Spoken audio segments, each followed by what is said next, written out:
Hello friends, एक बार फिर से आप लोगों का स्वागत है विनय सर CSNIP में। और इस बार का ये वीडियो मैं लेके आया हूँ 12th इन्फॉर्मेटिक्स प्रैक्टिसेस स्टूडेंट्स के लिए।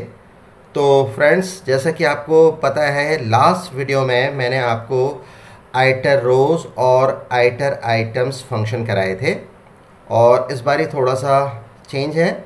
मैं कुछ ऑपरेशंस आपको समझाऊंगा जो कि कॉलम्स पे किए जाएंगे आज। और शुरू करता हूँ। Common operations with columns. Let us suppose we have following data frame DF। तो ये एक डेटा फ्रेम DF आपको गिवन है। अब आपको क्या करना है, यहाँ पर आपको कुछ ऑपरेशंस करने हैं जो कि वन बाय वन आपके सामने आएंगे। डिस्प्लेइंग अ कॉलम, आपको किसी एक पर्टिकुलर कॉलम को दिखाना है या ग्रुप ऑफ कॉलम्स को दिखाना है, तो वो कैसे दिखाएंगे?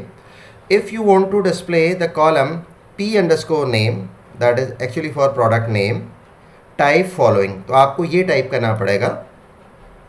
देखिए, आपने शेल में पाइथन प्रॉम्प्ट के सामने ये टाइप किया है, जहाँ पर ये अंडरस्टूड है कि आपने पैंडाज को पहले ही इंपोर्ट करा लिया है, इंपोर्ट पैंडाज एज PD।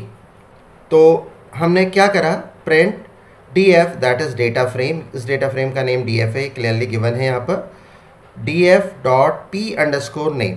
तो इससे क्या होगा कि p_name मीन्स प्रोडक्ट नेम वाला ये पूरा का पूरा कॉलम आपको इस तरह से डिस्प्ले हो जाएगा। तो it is so simple. Going ahead, displaying multiple columns. अगर आपको एक कॉलम नहीं बल्कि कई सारे कॉलम्स को इकट्ठा दिखाना है तो उसमें हम क्या करें? If you want to display the column p_name and price, type following. आपको ये टाइप करना पड़ेगा, print DF that stands for data frame, और स्क्वायर ब्रैकेट के सेट में आप नोटिस करिए आपने एक स्क्वायर ब्रैकेट का सेट और दिया है। तो एक तरह से यहाँ पर एक नेस्टेड स्क्वायर ब्रैकेट्स का सेट आपको नज़र आ रहा है। स्क्वायर ब्रैकेट के अंदर एक दूसरा स्क्वायर ब्रैकेट, और जो ये दूसरा स्क्वायर ब्रैकेट है इसके अंदर 2 आइटम्स हैं सेपरेटेड बाय कॉमा, और दोनों के दोनों स्ट्रिंग्स हैं। तो सीधे वर्ड्स में अगर बोलें कि अगर मुझे मल्टीपल कॉलम्स दिखाने हैं या डिस्प्ले कराने हैं किसी भी डेटा फ्रेम के, तो हम पहले स्क्वायर ब्रैकेट के सेट में या आउटर स्क्वायर ब्रैकेट के सेट में एक लिस्ट देंगे जिसके अंदर जितने भी कॉलम्स जिनको हम डिस्प्ले कराना चाहते हैं उनको एज अ लिस्ट आइटम हम दे देंगे। तो मुझे नहीं लगता कि इसमें आपको कोई ज़्यादा डाउट होंगे। बस ध्यान रखना है कि सिंगल स्क्वायर ब्रैकेट के सेट को यूज़ नहीं करना है बल्कि डबल स्क्वायर ब्रैकेट का सेट यूज़ करना है, वो भी नेस्टेड। तो p_name comma price single quotation mark के अंदर आपने दिया, तो नोटिस करिए क्या होगा। p_name प्रोडक्ट नेम वाला कॉलम डिस्प्ले हो गया और साथ के साथ प्राइस वाला कॉलम भी यहाँ पर डिस्प्ले हो गया। एक चीज़ का डिफरेंस है इसमें और इसमें, यहाँ पर p_name आपने किसी भी तरह के सिंगल कोटेशन मार्क के फॉर्म में नहीं लिया है, लेकिन यहाँ पर आप p_name और प्राइस दोनों को ही सिंगल कोटेशन मार्क्स के अंदर ले रहे हैं एज स्ट्रिंग्स, तो उनका ध्यान रखिएगा। Now moving ahead, so common operations with columns. हम कॉलम्स में कुछ कॉमन ऑपरेशंस कर रहे हैं, तो ज़रा देखिएगा, वेट अ मिनट। इसमें जब हम कॉमन ऑपरेशंस कर रहे थे तो आप में से बहुत सारे स्टूडेंट्स ये सोच रहे होंगे कि ये डेटा फ्रेम DF बना तो कैसे बना, तो उसका ज़रा ध्यान रखिएगा। मैंने इसीलिए अलग से यहाँ पर कुछ दिया है। जिन स्टूडेंट्स को कन्फ्यूजन है कि डेटा फ्रेम कैसे बनता है, उन लोगों के लिए एक्सक्लूसिवली मैंने ये एडिशनल इंफॉर्मेशन यहाँ पर दी है। It is for those students who have no idea to create a data frame, otherwise you may ignore this particular section. तो ये जो भी आपने यहाँ पर वर्क किया, एक कॉलम को दिखाने का या मल्टीपल कॉलम्स को दिखाने का, उसमें ये डेटा फ्रेम कहाँ से आपको अवेलेबल हो गया, किस तरह से वो डेटा फ्रेम बना, उसके लिए एक एडिशनल इन्फॉर्मेशन है। Right, now I am moving ahead. Renaming a column. If you want to rename the column p_name to product_name, type following. अब डेटा फ्रेम आपके सामने है, यहाँ पर आप p_name को product_name से रीनेम करना चाहते हैं, तो हम किस तरह से उस टास्क को अचीव करेंगे वो अब मैं आपको दिखा रहा हूँ। टाइप फॉलोइंग, देखिए प्रिंट df करके आपने एंटायर डेटा फ्रेम को डिस्प्ले करा लिया। और अब आप क्या कर रहे हैं, अब आप रीनेमिंग का कमांड दे रहे हैं और आपने करा df that stands for data frame dot rename. आपने रीनेम मेथड या फंक्शन का यूज किया और एज पैरामीटर आपने यहाँ पर ओवरऑल 2 पैरामीटर्स दिए। कॉलम्स इज इक्वल टू वो कॉलम जो आपको रीनेम करना है और जिस नेम से रीनेम करना है वो आपने यहाँ पर एज अ डिक्शनरी एंट्री दिया। देखिए करली ब्रैकेट के सेट में दिया है, इसमें p अंडरस्कोर नेम की है और प्रोडक्ट अंडरस्कोर नेम वैल्यू है। तो इसका मतलब क्या हुआ कि की का मतलब वो कॉलम जिसको आप रीनेम करना चाहते हैं और वैल्यू का मतलब आप जिस नेम से रीनेम करना चाहते हैं। ठीक है, तो ये तो था पहला parameter columns is equal to, जो कि एक डिक्शनरी है, कॉमा दूसरा पैरामीटर है in place is equal to true. इसका मीनिंग मैं अभी आपको जस्ट समझाता हूं, पहले आप आउटपुट देखिए। आउटपुट में आप लोग नोटिस करोगे कि p अंडरस्कोर नेम जो कि पहले कॉलम का नेम था इस डेटा फ्रेम df के लिए, अब उसी डेटा फ्रेम df के लिए p अंडरस्कोर नेम के बजाय आपको प्रोडक्ट अंडरस्कोर नेम मिल गया। It means p underscore name rename हो गया प्रोडक्ट अंडरस्कोर नेम से, इस कमांड की हेल्प से जिसमें हमने रीनेम मेथड का यूज किया है।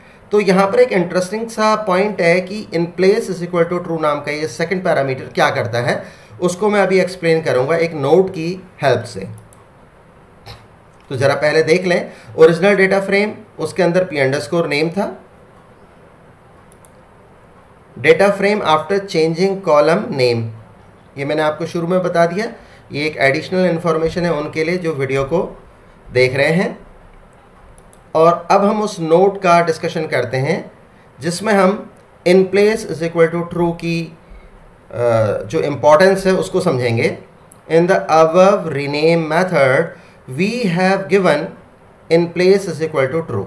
ये देखिए as a second parameter, this is use to for renaming columns in the current data frame df. by default in place parameter is false। देखिए अभी के लिए मैं बहुत सिंपल टर्म्स में आपको बताऊंगा कि अगर आप चाहते हैं कि जो भी आपका करंट डेटा फ्रेम है, करंट डेटा फ्रेम वो होता है जो आप df डॉट रीनेम करके देते हो। तो यहाँ पर ये df यहाँ पर एक करंट डेटा फ्रेम है। अगर आप चाहते हो कि इसमें चेंजेस हों, इसके अंदर कॉलम रीनेम हो, तो आपको in place is equal to true देना ही पड़ेगा। अगर आप नहीं दोगे तो इससे रीनेमिंग का टास्क नहीं होगा, p अंडरस्कोर नेम ही बना रहेगा even after the successful completion of this command. तो comma in place is equal to true देना आपके लिए ज़रूरी है। And second thing, by default in place parameter is false. इसका मतलब क्या है कि अगर आप second parameter in place is equal to true को नहीं मेंशन करते तो क्या होगा, उस पर्टिकुलर केस में इन प्लेस की जो डिफ़ॉल्ट वैल्यू होगी वो होगी फॉल्स। इसका मतलब comma in place is equal to true न देने का मतलब हुआ इक्विवेलेंट टू ये लिखने के in place is equal to false. और सीधे वर्ड्स में मैं बोलूं कि अगर आप इसको छोड़ोगे तो इन प्लेस की वैल्यू फॉल्स हो जाएगी और फॉल्स होते ही आपको रीनेमिंग देखने को नहीं मिलेगी। मतलब p अंडरस्कोर नेम के लिए यहाँ पर आपको p अंडरस्कोर नेम ही मिलेगा, दो कोई एरर भी नहीं आएगी। तो अब हम आगे बढ़ते हैं और जिसमें हम एक्सप्लोर करेंगे कि in place is equal to false करने से या सिंपली इसको छोड़ देने से, जो कि फॉल्स ही होता है बाय डिफॉल्ट, क्या होता है। Now we try the same command for renaming except we drop the second parameter in place is equal to true. just check what happens। यही बात मैंने आपको पिछली स्लाइड में बताई थी कि अगर हम in place is equal to true को छोड़ दें, ये देखिए print df, ये मेरा ओरिजिनल डेटा फ्रेम है, p underscore id that is product id, p underscore name that is product name, price, तो यहाँ पर ये प्राइस को डिनोट कर रहा है। तो इसमें कॉलम नेम्स आपके सामने हैं। अब आप देखिए क्या हो रहा है, df dot rename columns is equal to p underscore name colon product underscore name. तो यहाँ पर आपने रीनेम मेथड का यूज फिर से किया है और उसमें फर्स्ट पैरामीटर ही दिया है, कॉमा करके जो सेकंड पैरामीटर था in place is equal to true, वो आपने यहाँ पर मेंशन नहीं किया। तो देखिए उससे क्या होगा कि जब आप comma in place is equal to true को ड्रॉप करते हो, कंप्यूटर बाय डिफ़ॉल्ट या pandas by default in place is equal to false को इम्प्लीमेंट कर देता है। तो ज़रा नोटिस करो उससे हुआ क्या। इस कमांड के देते ही इसने आपको एक डेटा फ्रेम शो किया जिसमें p अंडरस्कोर नेम के बदले आपको यहाँ पर प्रोडक्ट अंडरस्कोर नेम मिला ज़रूर, मतलब कमांड सक्सेसफुली रन हुआ, लेकिन ये सिर्फ डिस्प्ले हुआ है। ये एक नया डेटा फ्रेम यहाँ पर डिस्प्ले हुआ है जिसके अंदर p अंडरस्कोर नेम के बजाय आपको प्रोडक्ट अंडरस्कोर नेम मिल रहा है। लेकिन जब हमने अपने ओरिजिनल डेटा फ्रेम df को दोबारा से डिस्प्ले कराया तो वहाँ पर आप नोटिस करिए p अंडरस्कोर नेम ओरिजिनल में था और अभी भी इवन कमांड के इम्प्लीमेंट होने के बाद भी p अंडरस्कोर नेम ही है, जिसको मैंने डायग्रामेटिकली कुछ इस तरह से एक्सप्लेन किया है। पहले note, after supplying rename method it displays the data frame with renamed column name product underscore name, it displays, ठीक है, ये डिस्प्ले करता है। But when you display data frame again, ये थोड़ा करेक्ट कर लीजिएगा, but when you display data frame again p underscore name remains unchanged. कहने का मतलब क्या है कि जब आपने in place is equal to true को छोड़ा तो इस कमांड के देने से सिर्फ ये हुआ फ़ायदा कि by default in place is equal to false implement हो गया और बाय द टाइम उसने एक चेंज्ड डेटा फ्रेम सिर्फ शो किया है जिसमें p अंडरस्कोर नेम के बजाय आपको प्रोडक्ट अंडरस्कोर नेम मिला है। लेकिन जब आप ओरिजिनल डेटा फ्रेम को डिस्प्ले कराते तो वो p underscore name as it is रहा है। इसको अब आप देखें, देखिए यहाँ पर ये कुछ आपके लिए मेंशन्ड है, आप खुद ही समझ जाएंगे इसको क्या लिखा है। देखिए आफ्टर सप्लाइंग रीनेम मेथड, जब आप रीनेम मेथड सप्लाई करते हो यहाँ पर तो ये आपने सप्लाई किया है, it displays the data frame with renamed column name product underscore name, but when you display data frame again p underscore name remains unchanged, right. अब हम आगे बढ़ रहे हैं। What we did earlier seems to be useless, but it is useful if you want your current data frame's name to be unrenamed and at the same time you want a new data frame with a renamed column as shown below। ये जो कुछ भी लिखा है इसका मतलब ये है कि पीछे जो आपने किया वो आपको एट ए ग्लांस आप देखोगे तो वो आपको यूजलेस सा लगेगा, क्योंकि किसी भी तरह से कॉलम नेम तो चेंज हुआ ही नहीं। यही बात यहाँ पर हमने डिस्कस करी। देखो p अंडरस्कोर नेम है और उसके बाद कमांड इम्प्लीमेंट होने के बाद भी आपको p अंडरस्कोर नेम ही मिला और इतना ज़रूर हुआ कि ये उसने एक डेटा फ्रेम शो कर दिया जिसके अंदर शो किया और जिसके अंदर चेंजेस हो गए। लेकिन अगर हम चाहते हैं कि हमें एक डेटा फ्रेम मिले और जिसमें p underscore name properly renamed भी हो तो हम क्या करेंगे। इसीलिए हम कह रहे हैं कि इस तरह का जो हम कमांड दे रहे हैं वो यूज़लेस है, लेकिन एक्चुअली वो यूज़लेस नहीं है। कैसे, वो अब बात मैं आपको यहाँ पर दिखाना चाहूँगा। देखिए प्रिंट df हमने ओरिजिनल डेटा फ्रेम को डिस्प्ले कराया और वो आपके सामने है, और इस बारी जो हम दे रहे हैं वो थोड़ा डिफरेंट है। देखिए हमने df डॉट रीनेम और ये पूरा न दे करके साथ के साथ इक्वल भी यूज़ किया और लेफ्ट हैंड साइड में एक न्यू डेटा फ्रेम भी हमने मेंशन किया है। फिर से दिखाता हूँ। देखिए पिछले स्लाइड में हमने जो किया था वो हमने df डॉट रीनेम से स्टार्ट किया था। New underscore df is equal to, ये मिसिंग था, एक बार देख लें आप।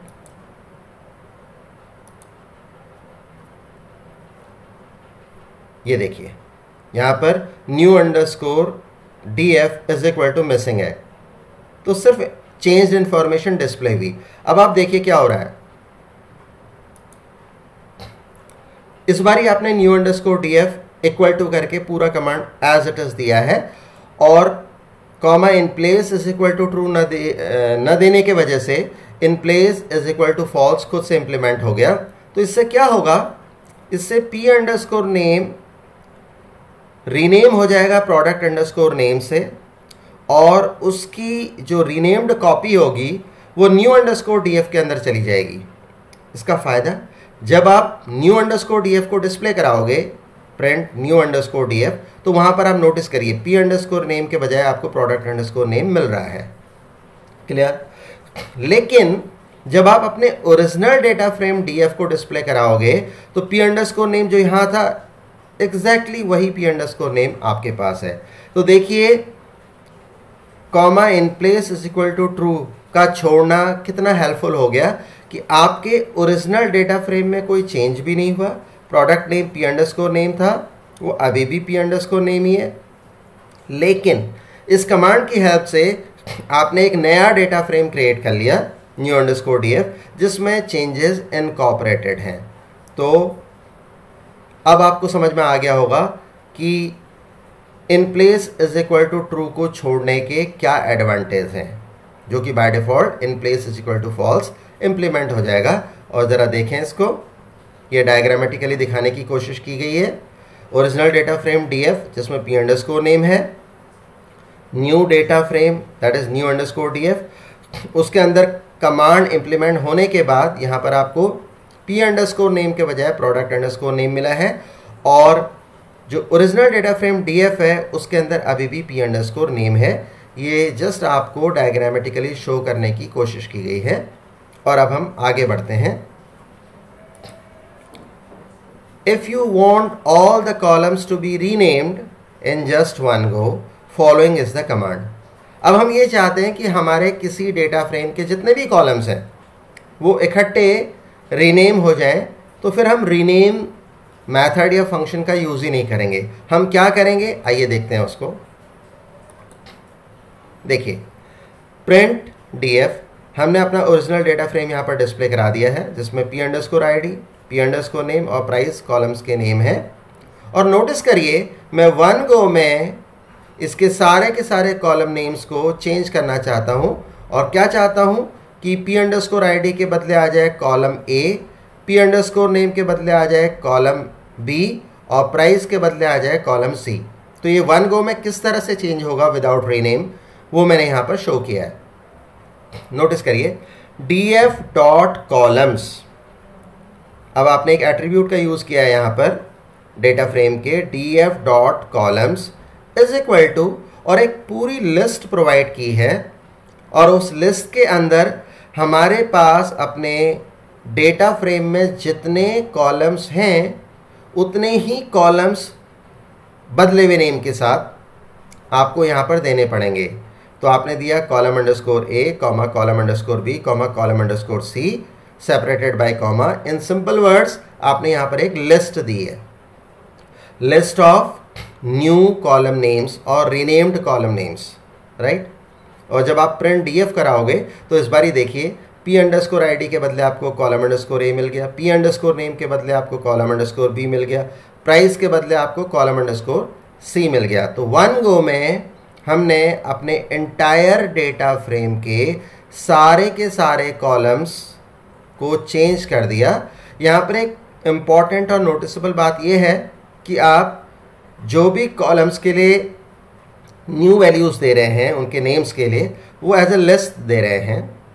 और ठीक है, लिस्ट के बारे में आपको पता ही है कि लिस्ट क्या होती है, item separated by comma with in the set of square bracket. यहाँ पर एक बात बड़ी इंपॉर्टेंट है, और वो क्या है, वो ये है कि अगर 3 कॉलम्स मेरे पास हैं तो आपको 3 कॉलम्स ही देने हैं। अगर आप सिर्फ 2 कॉलम्स देते हो, जैसे p underscore id, p underscore name, price, ये 3 कॉलम्स हैं, और आपने यहाँ पर सिर्फ 2 दिए, column underscore a, comma column underscore b, और लिस्ट फिर इस तरह से बंद हो गई, तो ये कमांड आपको ट्रेस बैक एरर देगा। तो आपको एग्जैक्टली उतने ही नंबर ऑफ कॉलम्स देने हैं। या आप यहाँ पर एक काम कर लेते हैं, 3 कॉलम्स हैं, हम टोटल 4 कॉलम्स के लिए प्रोविजन कर देते हैं df dot columns equal to में। किस तरह से, column underscore A comma column underscore B comma column underscore C comma column underscore D मैंने एक एक्स्ट्रा दे दिया, तो अभी भी ये मिसमैच कर गए। ओरिजिनली 3 थे, लेकिन आप कॉलम्स के लिए या कॉलम्स एट्रीब्यूट के लिए जो लिस्ट प्रोवाइड कर रहे हैं उसमें 4 कॉलम्स दे रहे हैं, तो भी एरर आएगी। तो एग्जैक्टली इस लिस्ट में उतने ही मेंबर्स होने चाहिए जितने आपके डेटा फ्रेम में हैं। तो 3:3 इस तरह से आप करेंगे, तो आपने जो चेंजेस है वो तो देख ही लिए। तो इस तरह से आज हमने कॉलम्स के ऊपर कुछ ऑपरेशंस किए, हमने कॉलम्स को डिस्प्ले कराना सीखा।